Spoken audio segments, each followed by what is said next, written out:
माँ उमा से, माँ पार्वती से मेरा महेश कह रहा है, मेरा बाबा भोलेनाथ, मेरा बाबा विश्वनाथ, मेरा त्रिकालदर्शी कैलाशी अविनाशी कह रहा है कि हे पार्वती,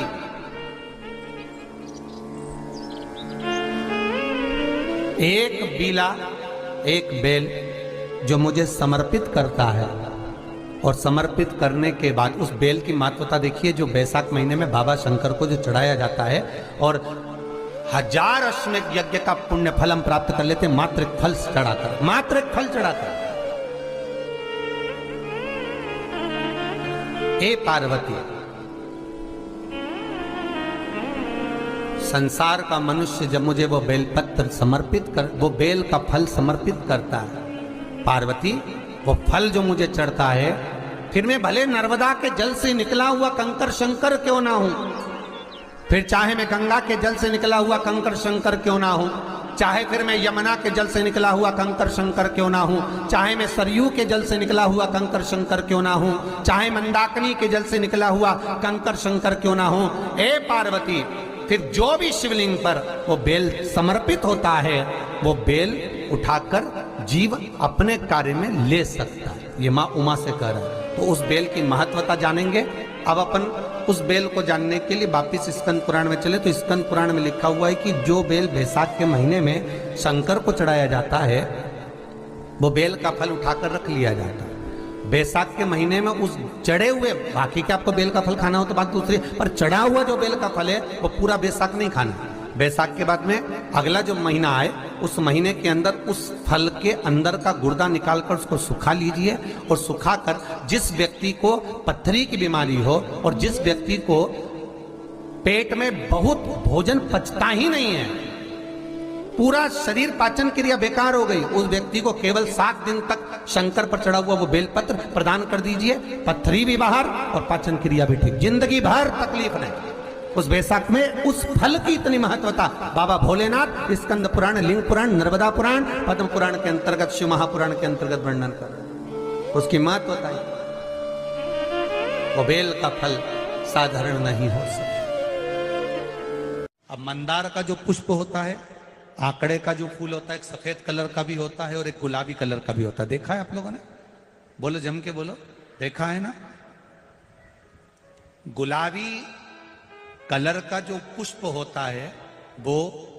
आप मंदार का, आंकड़े का जो गुलाबी कलर का पुष्प होता है, आप टीवी पे देख रहे होंगे, एक सफेद देख रहे होंगे, एक मंदार का गुलाबी फूल, नीला कलर का फूल देख रहे होंगे। जो नीला कलर का जो पुष्प होता है, गुलाबी कलर का जो आंकड़े का फूल होता है, प्रयास करना, जब किसी विषम परिस्थिति में फंस गए, विषम परिस्थिति, जब आपको लग रहा है कि मुझे बहुत भय लग रहा है, कुछ बुरा होने वाला, आपको लग रहा है आज मेरी उल्टी आंख बहुत फड़क रही है, कुछ गड़बड़ होने वाला है, आपको लग रहा है मेरी सीधी आंख फड़क रही, कुछ गड़बड़ होने वाला है, तब केवल वो नीला जो गुलाबी पुष्प है मंदार का, उसको कहीं से लाकर शिवालय में अशोक सुंदरी वाली जगह पर स्पर्श कर कर शिवलिंग पर आप चढ़ा दीजिए। आपकी विषम परिस्थिति कैसी भी होगी, वो रास्ता बनाकर बाहर निकल जाएगी। आपको फंसना नहीं, परेशान नहीं। मंदार आंकड़ा, सफेद आंकड़े का पुष्प भी भगवान शिव को समर्पित होकर, जैसे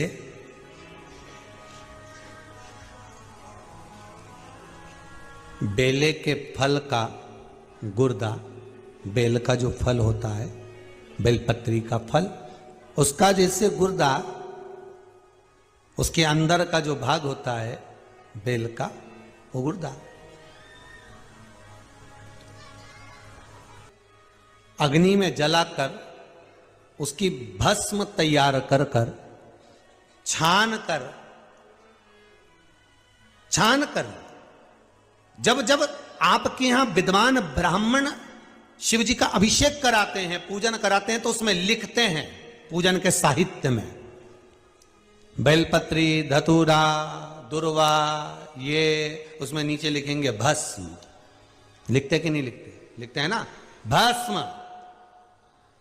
अभिषेक में चाहिए रहती है। तब उस भस्म का थोड़ा सा भी भाग आप अगर शिव को समर्पित कर रहे हो, तो ये जान लें कि शंकर मनवांछित फल प्रदान कर रहे हैं, शिव फल प्रदान कर रहे हैं।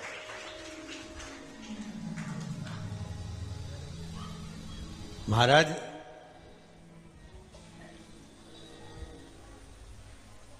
बेलपत्री के वृक्ष के नीचे बैठकर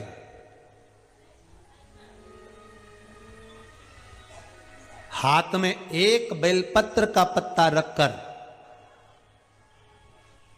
आप पंचाक्षर मंत्र नमः शिवाय, ओम नमः शिवाय या श्री शिवाय नमस्तुभ्यम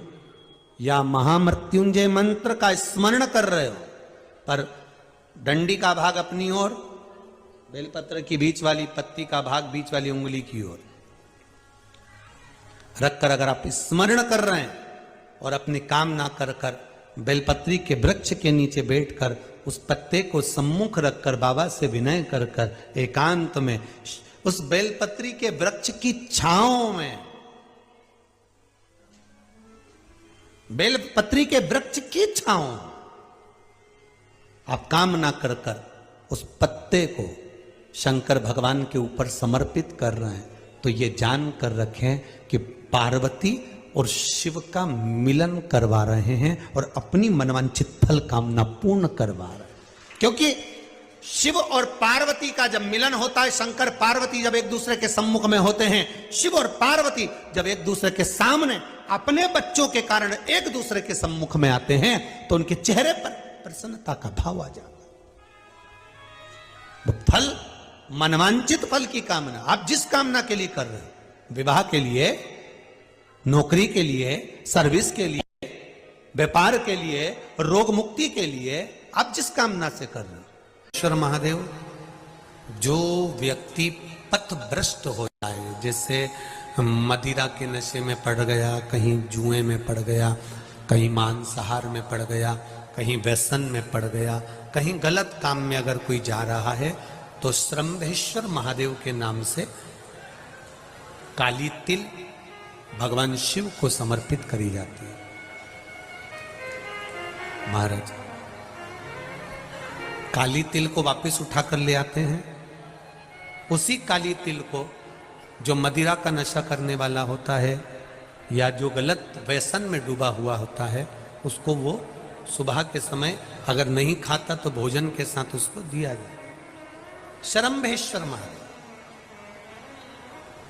एक बेलपत्री का भी बहुत अच्छा प्रयोग है श्रंभेश्वर महादेव का, मदिरा पीने वालों के लिए, मांसाहार, व्यसन में, जुए में, वेश्यावृत्ति में, पर नारी में, गलत जगह पर जो डूबे रहते हैं उनके लिए। पहले की कथा में उसका वर्णन किया है बेलपत्री का। श्रंभेश्वर महादेव, एक बार सब बोलेंगे, कौन से महादेव? श्रंभेश्वर महादेव। फिर जम के बोल लो एक बार, श्रंभेश्वर महादेव। जब हमारे घर में क्रोध बढ़ता है या कोई गलत कार्य में जाने लगता है, तो श्रंभेश्वर महादेव का हमें शरणागति लेना चाहिए,